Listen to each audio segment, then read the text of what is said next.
رسالہ بچوں کا اسلام، شمارہ نمبر 900، محترمہ عصمت چغتائی کی کہانی جو یوں ہوتا تو کیا ہوتا۔ خدا کا واسطہ امی جان، امتحان سر پر ہیں اور ایک آپ ہیں کہ کوئی فکر ہی نہیں۔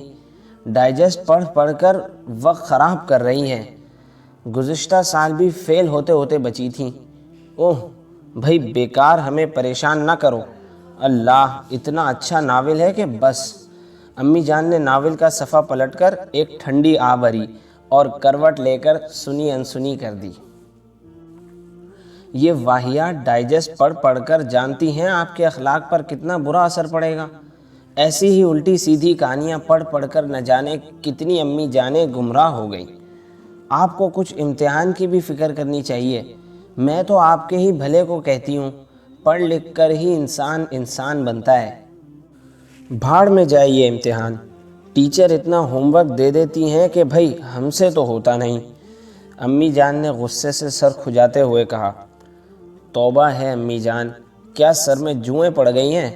میں نے کتنی بار آپ سے کہا ہے کہ باریک کنگھی نہاتے وقت ضرور استعمال کرنی چاہیے، میل بھی اس سے نکل جاتا ہے اور جوئیں بھی نہیں پڑنے پاتی، مگر آپ سنیں تب نہ۔ کی تو تھی کنگھی، مگر تمہاری خالہ بھی مانگ کر لے گئیں، جب سے اس نے لوٹائی ہی نہیں۔ امی جان پھر سر کو کھبڑ کھبڑ کھجانے لگی۔ اتنے میں ابا جان کمرے سے فٹ بال کو ٹھپے لگاتے ہوئے نکلے۔ شرارت سے میری طرف دیکھا اور پھر دھم سے فٹ بال امی جان کے سر پر دے ماری۔ اوہ اللہ! امی جان اچھل پڑی اور ناول ان کے ہاتھ سے چھوٹ کر نیچے رکھی سلاپچی میں جھپاک سے گری۔ اوہ ہماری کتاب! اللہ ہی سمجھے، ہر وقت ستائے چلے جاتے ہیں۔ دیکھو فریدہ، یہ تمہارے ابا جی نہیں مانتے۔ یہ کیا طریقہ ہے ابا جان؟ میں نے انہیں ڈانٹا، مگر ابا جان میری بات اس کان سے سن کر اس کان سے اڑاتے ہوئے لپک کر چارپائی پر چڑھ کر کودنے لگے اور کوٹھے پر سے نکلی ہوئی ڈور لوٹنے لگے۔ دیکھو فریدہ، بھائی صاحب ہماری ڈور لوٹے لے رہے ہیں۔ چھوٹے چچا چھجے پر سے منمنائے۔ انہوں نے بڑی مشکل سے پڑوس کے بھنگی کی کنکیا پر لنگر مار کر ڈور لوٹی تھی، وہ جو ذرا نیچے جھکی تو ابا جان نے لوٹ لی۔ ادھر بھنگی برا بھلا کہہ رہا تھا، ادھر ابا جان ٹھٹے لگا رہے تھے اور چھوٹے چچا کا منہ چڑھا رہے تھے، اور چچا میاں تھے کہ زور زور سے چلا رہے تھے۔ اتنے میں برآمدے سے دھما دھم کرتی ہوئی پھپھی اماں آئی۔ دیکھ کر تو وہ کبھی چلی ہی نہیں، دہی بڑوں کے لیے دال بھگونے رکھی تھی، ساری کی ساری موری میں اوندھ گئی۔ پھپھی اماں کے پیچھے پیچھے خالہ جانی لپکی چلی آ رہی تھی۔ لپک کر انہوں نے پھپھی اماں کی پیچھے سے چوٹی داب لی۔ پھپھی اماں ہائے کر کے پلٹی اور خالہ جانی کی بالیوں میں انگلیاں پھنسا کر کھینچنے لگی۔ اماں بیگم پان دان میں سے الائچی نکال کر چبا رہی تھیں۔ ان دونوں کو دیکھ کر کھی کھی کر کے ہنسنے لگی۔ اماں بیگم یعنی ہماری نانی اماں ہر وقت پڑوس کی بوڑھیوں کے ساتھ پنج گٹے کھیلا کرتی ہیں۔ میں نے بڑی مشکل سے پھپھی اماں اور خالہ جانی کا بیچ بچاؤ کرایا۔ دونوں ایک پاؤڈر کے ڈبے پر جھگڑ رہی تھیں۔ پھپھی اماں کہتی تھیں میرا ہے اور خالہ جانی کہتی تھیں میرا ہے۔ میں نے ان سے پاؤڈر کا ڈبہ جو چھین کر دیکھا تو وہ مجھ نصیب و جلی کا تھا۔ کیا مجال ہے جو میرے میک اپ کا سامان ذرا سا بھی بچ جائے۔ جب دیکھو میری ہی چیزوں سے 16 سنگھار کیے جا رہے ہیں، اور جو ان کو ڈانٹو کہ بھئی یہ ہر وقت کی لیپا پوتی اچھی نہیں ہوتی، اس سے خواہ مخواہ جلد خراب ہو جائے گی، تو ارشاد ہوتا ہے ذرا سا پاؤڈر لگا لیا تو کیا ہو گیا، تمہاری خالہ ہر وقت تھوپتی ہیں تو کچھ نہیں، میں نے چھو لیا تو تمہیں مرچیں لگ گئیں۔ پھپھی اماں بگڑ اٹھیں۔ ابا جان ڈور چرخی پر لپیٹ رہے تھے، چھوٹے چچا ان سے چھیننے کی کوشش کر رہے تھے، وہ ان کے چپتیں لگا کر انہیں اور چڑھا رہے تھے۔ بس جی بس، بہت ہو چکی یہ دھما چوکڑی، سب اپنی اپنی جگہ پر بیٹھ جاؤ اور اپنی کتابیں نکال کر پڑھنا شروع کرو۔ میں نے ڈانٹ ڈانٹ کر سب کو پڑھنے کے لیے بٹھایا، مگر خاک کسی کا دل پڑھنے میں لگتا۔ چھوٹے چچا منہ میں انگوٹھا ٹھوسے اب تک روٹھے بیٹھے تھے۔ ابا جان بیٹھے کاپی پر سب کے کارٹون بنا بنا کر امی جان کو دکھا رہے تھے، وہ مارے ہنسی کے لوٹ پوٹ ہوئی جا رہی تھیں۔ خالہ جانی مسلسل اپنی ناک میں انگلی ڈالے ہوئے تھیں، پھپھی اماں اپنی ٹوٹی ہوئی چوڑی کو مزید توڑ رہی تھی کہ اچانک کسی بات پر روٹھ گئی اور انہوں نے پھپھا ابا کی پسلی میں کس کر کوہنی مار دی۔ پھپھا ابا ایک دم مچل کر وہیں زمین پر لوٹ گئے اور سارے کپڑے کیچڑ میں سن گئے۔ ابھی نہلا دھلا کر چاند سا بیٹا بنایا تھا، پھر باگڑ بلا بن گئے۔ اوف! میرے آنسو نکل آئے۔ توبہ ہے، ایسے کسی کے بزرگ ہوں تو کوئی کاہے کو جیے۔ میں نے پھپھی اماں کو ڈانٹا بھی، مگر وہ ای کر کے منہ چڑانے لگی۔ ادھر تو میں ان سب کو ڈانٹ ڈانٹ کر پڑھا رہی تھی اور ادھر تایا ابا اپنی بیگم صاحبہ کے ساتھ میری سنگھار میز پر کھڑے اسے تاراج کر رہے تھے۔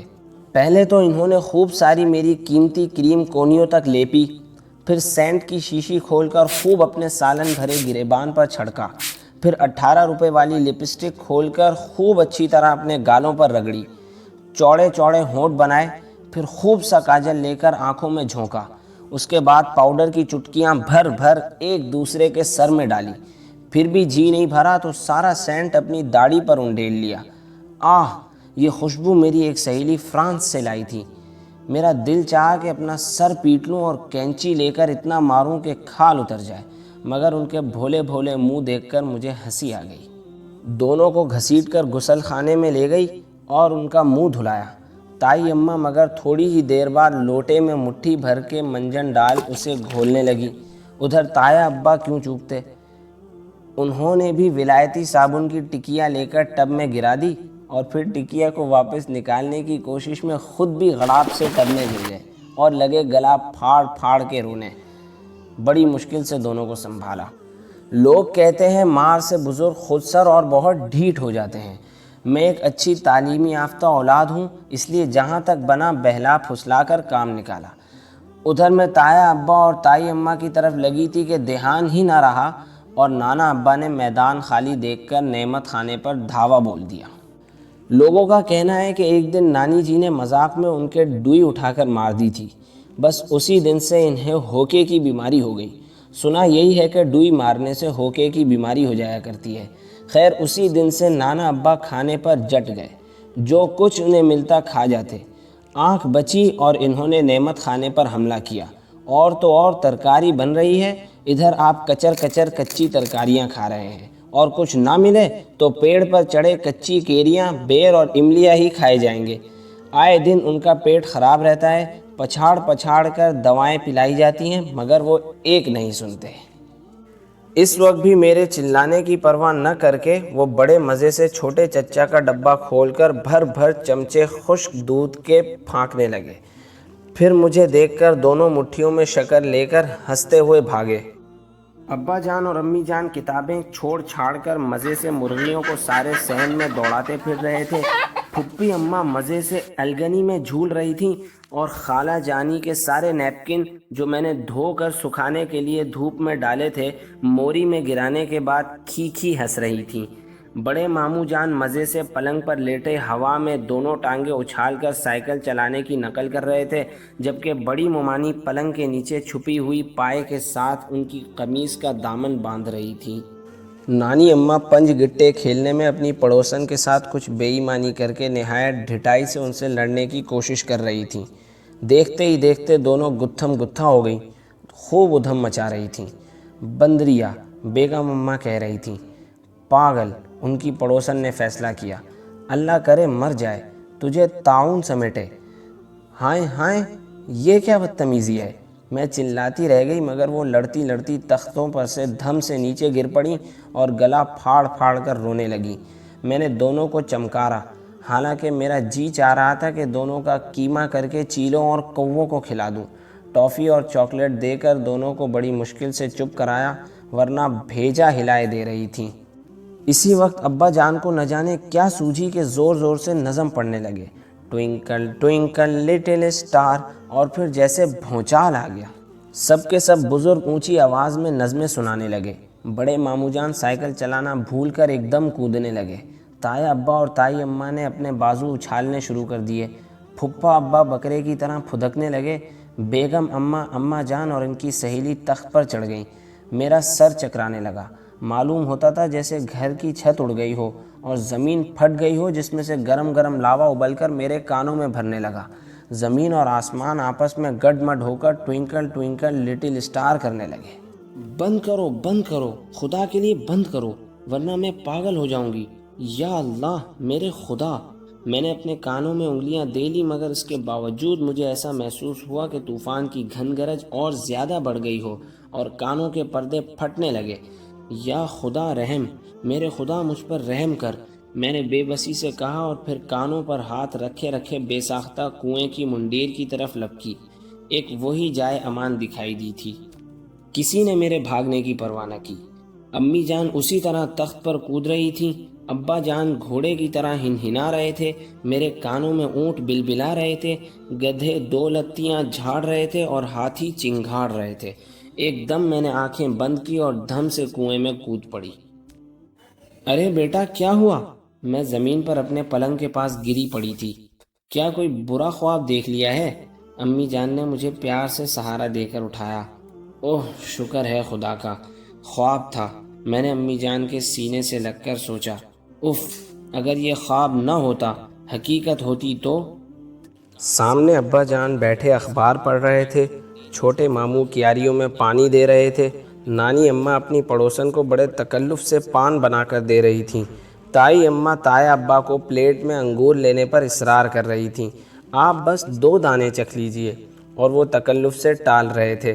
پھپھی اماں تخت پر بیٹھی خالہ جانی سے اپنے ہونے والی بہو کی شادی کے کپڑوں کا مشورہ کر رہی تھیں۔ بچے صحن میں ادھم مچا رہے تھے، کیچڑ میں لپادگی کر رہے تھے، زور زور سے نظمیں پڑھ رہے تھے۔ چند سنگھار میز پر دھاوا بولے ہوئے تھے، چند نعمت خانے پر ڈاکہ ڈال رہے تھے، کچھ دیر رو کر منہ بسور کر الٹی سیدھی ضدیں کر رہے تھے، اور بزرگ سب کچھ برداشت کر رہے تھے، اپنی آنکھوں کے تاروں کے لیے آئندہ زندگی میں ترقی اور بہتری کی دعائیں مانگ رہے تھے۔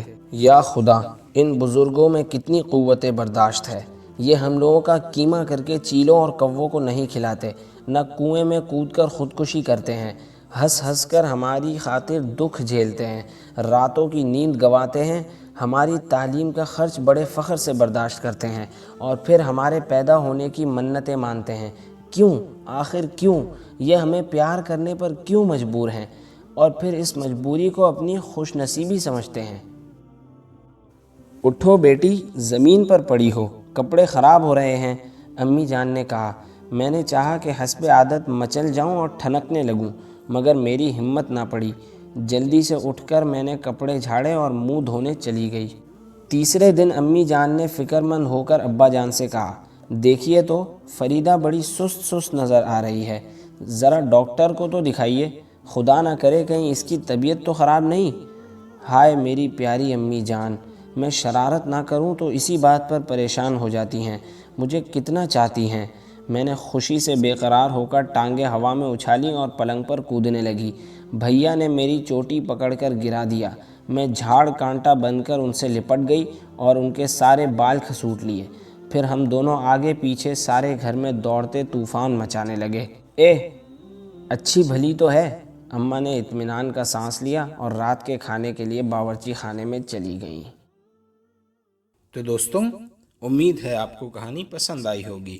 اگر آپ اسی طرح کی مزید دلچسپ اور چٹپٹی کہانیاں سننا چاہتے ہیں تو چینل کو سبسکرائب کریں اور بیل آئیکن کو کلک کریں۔